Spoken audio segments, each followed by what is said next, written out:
ഹോട്ടലിൽ പോയി കഴിഞ്ഞാൽ ചിക്കൻ വിഭവങ്ങളും അതേപോലെ തന്നെ മട്ടനും ബീഫും ഒക്കെ ഓർഡർ ചെയ്ത് അത് കഴിക്കുകയും അതിൻ്റെ വീഡിയോ യൂട്യൂബിലിട്ട് അതിൻ്റെ റിവ്യൂകൾ ഇടുകയും ചെയ്യുന്ന തരത്തിലുള്ള ആളുകൾ, അത്തരം വീഡിയോകൾക്ക് താഴെ പോയിട്ട് വെരി ഗുഡ്, എക്സലൻ്റ് എന്നൊക്കെ കമൻറ്റ് കൊടുക്കുന്ന ആളുകളാണ് നേരെ ഇപ്പുറത്ത് അതേ പ്രൊഫൈൽ തന്നെ വന്നുകൊണ്ട് ഇസ്ലാമിലൊരു കാര്യം ബലികർമ്മത്തെക്കുറിച്ച് പറയുമ്പോൾ ഇസ്ലാം എന്തൊരു മോശപ്പെട്ട മതമാണ് എന്ന രൂപത്തിൽ.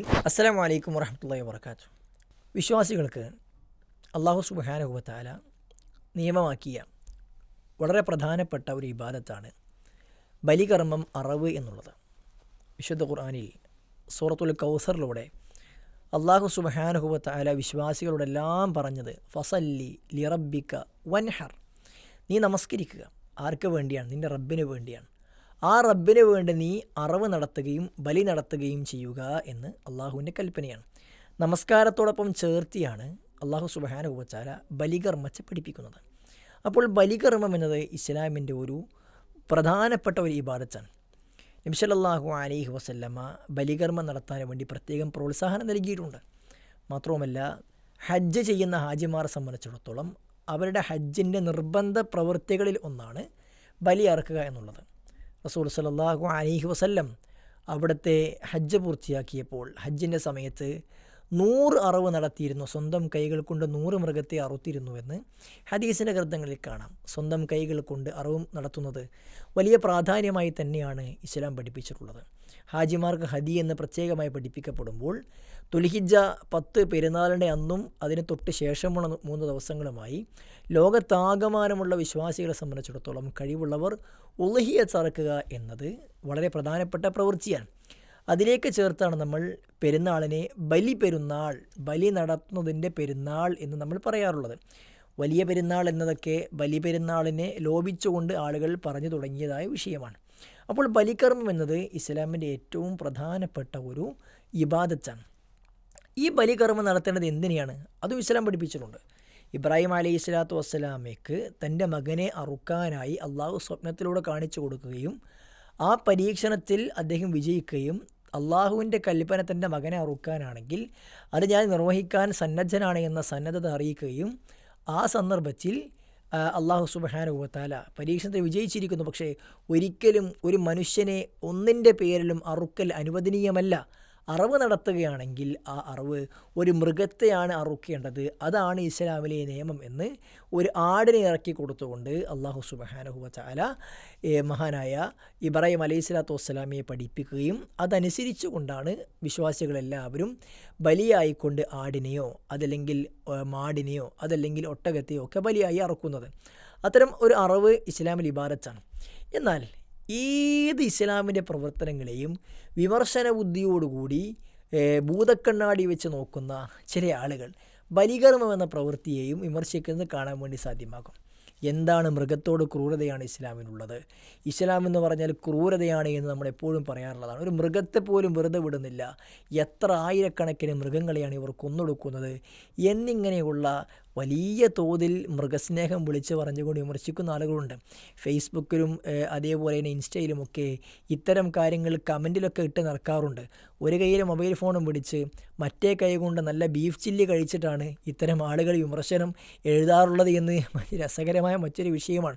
ഹോട്ടലിൽ പോയി കഴിഞ്ഞാൽ ചിക്കൻ വിഭവങ്ങളും അതേപോലെ തന്നെ മട്ടനും ബീഫും ഒക്കെ ഓർഡർ ചെയ്ത് അത് കഴിക്കുകയും അതിൻ്റെ വീഡിയോ യൂട്യൂബിലിട്ട് അതിനെ റിവ്യൂകൾ ഇടുകയും ചെയ്യുന്ന തരത്തിലുള്ള ആളുകൾ, അത്തരം വീഡിയോകൾക്ക് താഴെ പോയിട്ട് വെരി ഗുഡ്, എക്സലൻ്റ് എന്നൊക്കെ കമൻറ്റ് കൊടുക്കുന്ന ആളുകളാണ് നേരെ ഇപ്പുറത്ത് അതേ പ്രൊഫൈൽ തന്നെ വന്നുകൊണ്ട് ഇസ്ലാമിലൊരു കാര്യം ബലികർമ്മത്തെക്കുറിച്ച് പറയുമ്പോൾ ഇസ്ലാം എന്തൊരു മോശപ്പെട്ട മതമാണ് എന്ന രൂപത്തിൽ അതേ ബലികർമ്മത്തെ മൃഗത്തിനെ അറവ് നടത്തുന്ന വിമർശിക്കുകയും ചെയ്യാം.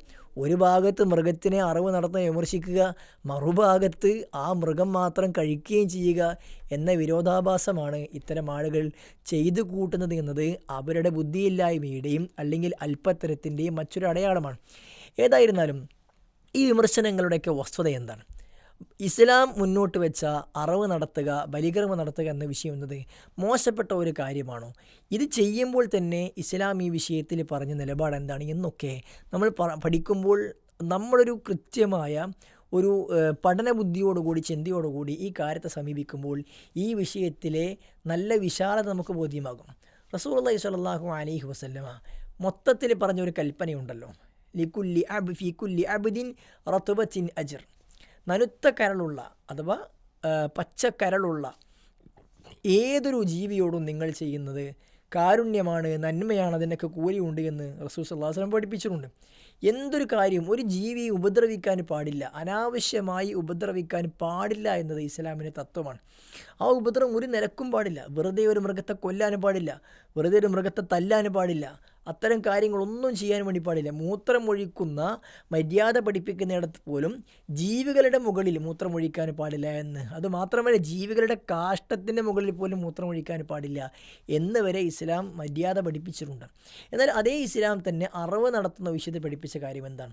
പ്രവാചകൻ സല്ലല്ലാഹു അലൈഹി വസല്ലമ പഠിപ്പിച്ച ഒരു ഹദീസിൻ്റെ ഗ്രന്ഥങ്ങൾ ഇമാം ബുഖാരിയും അതേപോലെ തന്നെ അബൂ ദാവൂദും മറ്റു ആളുകളൊക്കെ പഠിപ്പിച്ച ഒരു ഹദീസിൽ കാണാൻ സാധ്യമാകും. ഷദ്ദാദ് ബിൻ ഔസ് റളിയല്ലാഹു അൻഹു പറഞ്ഞു, പ്രവാചകൻ സല്ലല്ലാഹു അലൈഹി വസല്ലമയിൽ നിന്നും 2 കാര്യങ്ങൾ ഞാൻ ഹിഫ്ളാക്കിയിട്ടുണ്ട്. ഹിഫ്ളാക്കിയ കാര്യം ഏതൊക്കെയാണെന്ന് പറയുന്നിടത്ത് അദ്ദേഹം പറഞ്ഞ ഒരു കാര്യം, ഇന്നല്ലാഹു കതബൽ ഇഹ്സാൻ അലാ കുല്ലി ഷൈഇൻ, അല്ലാഹു സുബ്ഹാനഹു വ തആല നിങ്ങൾ ചെയ്യുന്ന എല്ലാ പ്രവർത്തനത്തിലും നന്മ രേഖപ്പെടുത്തിയിട്ടുണ്ട്. എന്ന് പറഞ്ഞാൽ നിങ്ങൾ നല്ലത് മാത്രമേ ചെയ്യാൻ പാടുള്ളൂ, നിങ്ങൾ മോശപ്പെട്ട കാര്യങ്ങൾ ചെയ്യാൻ പാടില്ല. ഇഹ്സാനായ നന്മകൾ മാത്രമാണ് നിങ്ങൾ പ്രവർത്തിക്കേണ്ടത്. അതുകൊണ്ട് ഫഇദാ ഖതൽതും ഫഅഹ്സിനൂ അൽ ഖിത്ല, ആരോടാണ്? ഇസ്ലാമിൻ്റെ ഭരണം നടത്തുന്ന ഖാദിമാരോട്, ഭരണകർത്താക്കളുടെ ഇസ്ലാമിൻ്റെ കൽപ്പനയാണ്, നിങ്ങൾ ഒരു കുറ്റകൃത്യത്തിന് ശിക്ഷാവിധിയായിക്കൊണ്ട് ഒരാൾക്ക് നിങ്ങൾ വധശിക്ഷ നടപ്പിലാക്കുമ്പോൾ ആ വധശിക്ഷ നിങ്ങൾ ഏറ്റവും നല്ലതാക്കണം.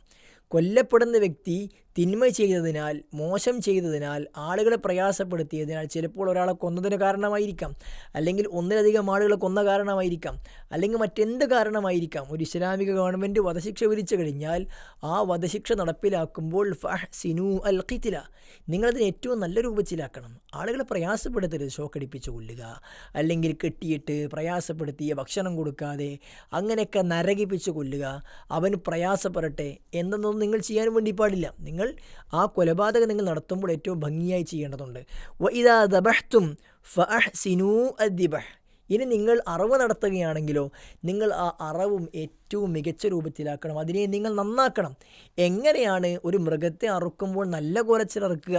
ഇതിനേക്കാൾ വിമർശിക്കണം, നിങ്ങൾ മൃഗത്തെ അറക്കണം, പക്ഷേ ആ അറവ് നന്നാക്കണം, എന്തൊരു കാരുണ്യമാണ് എന്നൊക്കെ പറഞ്ഞ് കളിയാക്കാറുണ്ട്. എന്താണ് പ്രവാചകൻ അവിടുത്തെ ഇഹ്സാനെ കൊണ്ട് ഉദ്ദേശിച്ചത്?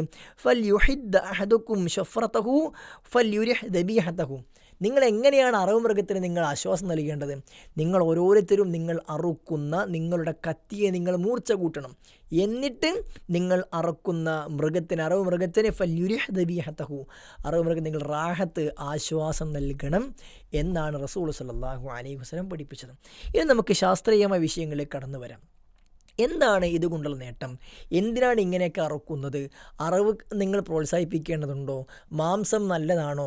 അതല്ല വെജിറ്റേറിയൻ മാത്രമാണോ കഴിക്കേണ്ടത്? എന്നിങ്ങനെയുള്ള ഒരുപാട് ചോദ്യങ്ങളുടെ ഉത്തരങ്ങൾ നമ്മൾ കണ്ടെത്തുമ്പോൾ ഈ വിഷയത്തിൻ്റെ വസ്തുത നമുക്ക് ബോധ്യപ്പെടും. നിങ്ങൾ നോക്കൂ, പഠനങ്ങൾ പഠിപ്പിക്കുന്ന കാര്യങ്ങൾ അനുസരിച്ചുകൊണ്ട് അതിൻ്റെ പഠനത്തിൻ്റെ റിപ്പോർട്ടുകൾ എവിടെയാണ് എന്നതിലേക്കൊന്നും ഞാൻ പോകുന്നില്ല, കാര്യങ്ങൾ മാത്രം പെട്ടെന്ന് പറഞ്ഞു പോകാം. മാംസാഹാരം കഴിക്കുന്നതിന് വിമർശിക്കുന്ന ആളുകളുണ്ട്. അവരാണ് ഈ അറവിനെയും മൃഗങ്ങളെ അറുക്കുന്നതിനൊക്കെ വിമർശിക്കാറുള്ളത്. അവർ പച്ചക്കറി മാത്രമാണ്, വെജിറ്റേറിയൻ മാത്രമാണ് കഴിക്കേണ്ടത്, നോൺ വെജ് കഴിക്കുന്നത് മോശമാണെന്നൊക്കെ പറയുന്ന ആളുകളുണ്ട്. എന്നാൽ നോൺ വെജ് കഴിക്കുന്നതിൻ്റെ, മാംസാഹാരം ഭക്ഷിക്കുന്നതിൻ്റെ നേട്ടങ്ങൾ എണ്ണിക്കൊണ്ട് ശാസ്ത്രജ്ഞന്മാർ പഠിപ്പിച്ച് കാണാൻ സാധ്യമാകും. ഒന്നാമതായി പോഷക സമൃദ്ധിയാണ് ഇതുകൊണ്ട് ലഭിക്കുന്നത്. പരിപൂർണമായ പ്രോട്ടീൻ, ഒരു മനുഷ്യൻ്റെ ശരീരത്തിന് സ്വന്തമായി നിർമ്മിക്കാൻ കഴിയാത്ത അമിനോ ആസിഡ് അടങ്ങിയ കംപ്ലീറ്റ് പ്രോട്ടീൻ മാംസാഹാരത്തിൽ നിന്ന് മാത്രമാണ് കിട്ടുക. ഒരിക്കലും അത് പച്ചക്കറികളിൽ നിന്ന് മാത്രമായി കൊണ്ട് കിട്ടുകയില്ല എന്ന് ശാസ്ത്രം പഠിപ്പിക്കുന്നു. അതേപോലെ തന്നെ തലച്ചോറിൻ്റെ പ്രവർത്തനത്തിനും രക്തകോശങ്ങളുടെ നിർമ്മാണത്തിനും അത്യന്താപേക്ഷിതമായ വൈറ്റമിൻ B12 ഇത് സ്വാഭാവികമായിക്കൊണ്ട് മാംസഭക്ഷണങ്ങളിൽ മാത്രമാണ് ഉണ്ടാവുക എന്ന് ശാസ്ത്രം പഠിപ്പിക്കുന്നു. അതേപോലെ തന്നെ അയൺ, നോൺ ഹീം അയൺ, സസ്യങ്ങളിൽ നിന്നുള്ള ഇരുമ്പിനേക്കാൾ കൂടുതൽ വേഗത്തിൽ മനുഷ്യ ശരീരത്തിന് ആഗിരണം ചെയ്യാൻ വേണ്ടി കഴിയുന്നത് ഹീം അയൺ മാംസത്തിൽ സമൃദ്ധമാണ്. അത് നമ്മുടെ വളർച്ചയെ, ശരീരത്തിൻ്റെ വളർച്ചയെ അത് വളരെയധികം പോസിറ്റീവായിക്കൊണ്ട് ബാധിക്കുന്നതാണ് എന്ന് ശാസ്ത്രജ്ഞന്മാർ പഠിപ്പിക്കുന്നു. അതേപോലെ തന്നെ മനുഷ്യനെ സംബന്ധിച്ചിടത്തോളം നരവംശ ശാസ്ത്രജ്ഞന്മാരുടെ അഭിപ്രായ പ്രകാരം, എവല്യൂഷണറി പേഴ്സ്പെക്റ്റീവ് പ്രകാരം തന്നെ മനുഷ്യ മസ്തിഷ്കത്തിൻ്റെ ഏറ്റവും വേഗത്തിലുള്ള വികാസത്തിന് ഉയർന്ന ഊർജ്ജവും പ്രോട്ടീനും അടങ്ങിയ മാംസാഹാരം ഒരു പ്രധാനപ്പെട്ട പങ്ക് വഹിച്ചിട്ടുണ്ട്. അങ്ങനെയാണ് നരവംശ ശാസ്ത്രം അനുസരിച്ചുകൊണ്ട് തന്നെ, പരിണാമവാദം അനുസരിച്ചുകൊണ്ട് തന്നെ മനുഷ്യൻ ഉയർച്ചയിലേക്ക് എത്തിയത് എന്ന് ശാസ്ത്രം പഠിപ്പിക്കുന്നു. അതുപോലെ തന്നെ പിന്നെ സാമ്പത്തികമായ നേട്ടം ഇതുകൊണ്ട് വിൽപ്പന നടത്തുന്ന ഈ കൃഷി സാധ്യമാകാത്ത ആളുകൾ ഈ മാംസ ആഹാരത്തിന് വേണ്ടി ഉപയോഗിക്കുന്ന മൃഗങ്ങളെ, ആടിനെയും പോത്തിനെയും ഒക്കെ വളർത്തിക്കൊണ്ട് അത് വിൽപ്പന നടത്തിക്കൊണ്ട് സാമ്പത്തികമായി നേട്ടമുണ്ടാക്കുന്ന ഒരുപാട് കർഷകർ, അത്തരം ആളുകൾ അവരുടെ ജീവിതോപാധി കൂടിയാണ് ഇത് എന്ന് സാമ്പത്തികമായ ആവശ്യത്തിൽ കൂടി ആലോചിക്കുമ്പോൾ തന്നെ നമുക്ക് മനസ്സിലാക്കാൻ സാധ്യമാകും. അതേപോലെ തന്നെ പച്ചക്കറി ലഭ്യമാകാത്ത തീരപ്രദേശങ്ങളിലും അതേപോലെ തന്നെ തുറസ്സായ സ്ഥലങ്ങളിൽ നമുക്ക് ജീവിക്കുന്ന ആളുകൾ, അവിടെ കൃഷി നടത്താൻ സാഹചര്യമില്ലാത്ത അവസ്ഥയിൽ അവരെ സംബന്ധിച്ചിടത്തോളം അവർക്ക് ഏറ്റവും പെട്ടെന്ന് അവർക്ക് പിന്നെ അവൈലബിൾ ആയിട്ടുള്ള ഫുഡ് പ്രോഡക്റ്റ് എന്ന് പറഞ്ഞാൽ അത് അവിടെ മേഞ്ഞു നടക്കുന്ന കാലികൾ തന്നെയാണ് എന്നുള്ളതാണ് നമുക്ക് മനസ്സിലാക്കാൻ കഴിയുന്നത്. അതേപോലെ തന്നെ പാരിസ്ഥിതിക സന്തുലിതാവസ്ഥയ്ക്ക് ഈ മൃഗങ്ങളെ അറുത്ത് ഭക്ഷിക്കുന്നത് ഏറ്റവും അനിവാര്യമാണ്. അത്തരം മൃഗങ്ങൾ അറുക്കപ്പെടാതെ, അതിനെ ആരും ഭക്ഷിക്കാതെ, അറുക്കപ്പെടാതെ മൃഗങ്ങൾ എങ്ങനെ ആരാലും അറുക്കപ്പെടാതെ ഭക്ഷിക്കപ്പെടാതെ അങ്ങനെ കഴിഞ്ഞു പോകുന്നത് പ്രകൃതിയുടെ സന്തുലിതാവസ്ഥയെ തന്നെ ബാധിക്കുമെന്ന് ശാസ്ത്രജ്ഞന്മാർ കൃത്യമായ പഠനങ്ങളിലൂടെ നമ്മളെ പഠിപ്പിക്കുന്നുണ്ട്. അപ്പോൾ മാംസാഹാരം കഴിക്കുന്നതും അറിവ് നടത്തുന്നതും സ്വന്തം ശരീരത്തെയും സമ്പത്തിനെയും സമൂഹത്തെയും പരിസ്ഥിതിയെയും ഒക്കെ സംരക്ഷിക്കുന്നതിൻ്റെ ഭാഗമാണ് എന്നാണ് ഇസ്ലാമല്ല പറയുന്നത്. ആധുനിക ശാസ്ത്രമാണ് ഈ കാര്യങ്ങൾ അവരുടെ പഠനങ്ങൾ നിരത്തിക്കൊണ്ട് സ്ഥാപിക്കുന്നത്. ഇനിയോ നമ്മളെ സംബന്ധിച്ച മറ്റൊരു വിഷയം, ഒരു മൃഗത്തെ തിന്നാം മാംസാഹാരം കഴിക്കണമെന്നാണ് ഈ പഠനങ്ങളൊക്കെ പഠിപ്പിക്കുന്നത്. ഇനി ഈ മാംസാഹാരം കഴിക്കുമ്പോൾ അതിനെ എങ്ങനെയെങ്കിലും കൊന്നാലും മതിയോ?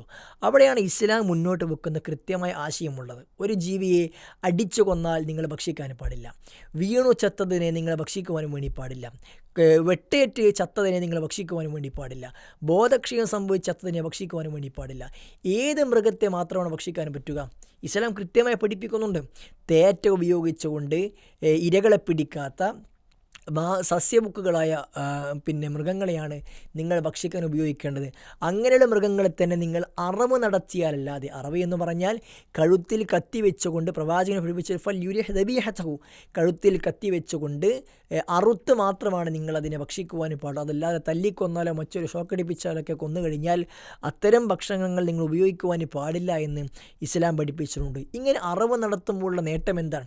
ഇസ്ലാം എന്തിനാണ് അറവ് നിയമമാക്കിയത്? ഹലാലാക്കുക എന്നതിനെ വലിയ വിവാദമായി കൊണ്ട് നടന്ന ആളുകളെ നമുക്ക് സമൂഹത്തിൽ കാണാൻ സാധ്യമാകും. ഹലാലിൻ്റെ പ്രത്യേകത എന്താണ്? അതും സയൻസ് കൃത്യമായി കൊണ്ട് പഠിപ്പിക്കുന്നു. അറവ് കൃത്യമായി കൊണ്ട് നടന്നാൽ മാത്രമാണ് മനുഷ്യൻ്റെ ആ ജീവിയുടെ രക്തധമനികൾ മുറിച്ചു കഴിഞ്ഞാൽ ഹൃദയമിടിപ്പ് പെട്ടെന്ന് നിലക്കില്ല. ഇത് മനുഷ്യൻ്റെ ആ ജീവിയുടെ ശരീരത്തിലെ രക്തം പരിപൂർണമായും അല്ലെങ്കിൽ ഭൂരിഭാഗമായും പുറത്തേക്ക് തള്ളാൻ ഈ വെയിനിലൂടെ സാധ്യമാകും. കഴുത്തിനടുത്ത് നമ്മൾ പിന്നെ ഞരമ്പ് നമ്മൾ മുറിച്ചു കഴിഞ്ഞാൽ അതിലൂടെ കണ്ടനാടിയിലൂടെ രക്തം ശരീരത്തിലെ പരിപൂർണമായിക്കൊണ്ട് പുറത്തേക്ക് പോകും. എന്നാൽ ഇങ്ങനെ പോകാതെ കൊന്നതിനാണെങ്കിൽ ഈ രക്തം കട്ട് ചെയ്യാതെ തല്ലിക്കൊല്ലുകയോ മറ്റ് ചെയ്താൽ ഹൃദയമിടിപ്പ് കുറേ ഉണ്ടാകുന്നതോടൊപ്പം തന്നെ രക്തം ആ ജീവിയുടെ ശരീരത്തിൽ കട്ട പിടിക്കും. ആ കട്ട പിടിക്കുന്നത് ഭക്ഷിക്കുന്ന ആളുകൾക്ക് തന്നെ പ്രയാസമുണ്ടാകും. ആ കട്ട പിടിച്ച രക്തത്തിൽ ബാക്ടീരിയകൾ പെരുകാനും കഴിക്കുന്ന വ്യക്തിക്ക് ശാരീരികമായ പ്രശ്നങ്ങൾ ഉണ്ടാകാനും സാധ്യതയുണ്ട്. അപ്പോൾ ഈ ശാരീരികമായ പ്രശ്നങ്ങൾ ഇല്ലാതാക്കാൻ ഈ അറവിലൂടെ അതുവഴി പുറത്തേക്ക് പോകുന്ന രക്തത്തിലൂടെ സാധ്യമാകുമെന്നാണ്.